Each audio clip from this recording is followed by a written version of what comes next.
নমস্কার, আমি শ্রী সুমন। আজকে আরেকটা নতুন টিপস।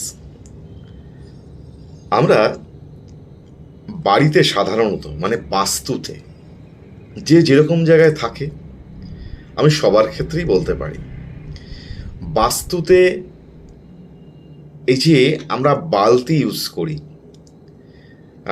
কেউ জামা কাপড় কাচার জন্য ইউজ করতে পারে, কেউ জল রাখার জন্য ইউজ করতে পারে, কেউ স্নান বা বাথরুমে যেমন হয় প্রয়োজনীয় বালতি, যা যা প্রয়োজন সেই অনুযায়ী বালতি আমরা ব্যবহার করে থাকি সাধারণত। কিন্তু এই বালতি যদি ঢাকা খালি অবস্থায় থাকে বা খোলা অবস্থায় থাকে, যেখানে হয়তো জল নেই, বালতিটা পুরো খালি, এবং সেই বালতিটাই রাখা আছে আপনার দোরগোড়ার মুখে বা সিঁড়ির মুখে বা দক্ষিণ দিকে বা উত্তর দিকে, যদি উত্তর দিকে জল ভরা অবস্থায় থাকে হয়তো ততটার অসুবিধা নাও থাকতে পারে।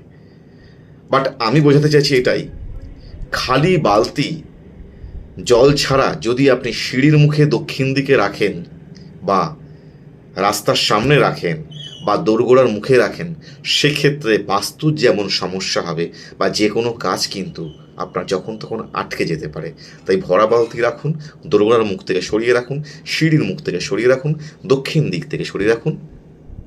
দেখবেন অনেক দিক দিয়ে ভালো থাকছেন এবং আর্থিক উন্নতি আগের থেকে অনেক ভালো হচ্ছে। Thank you.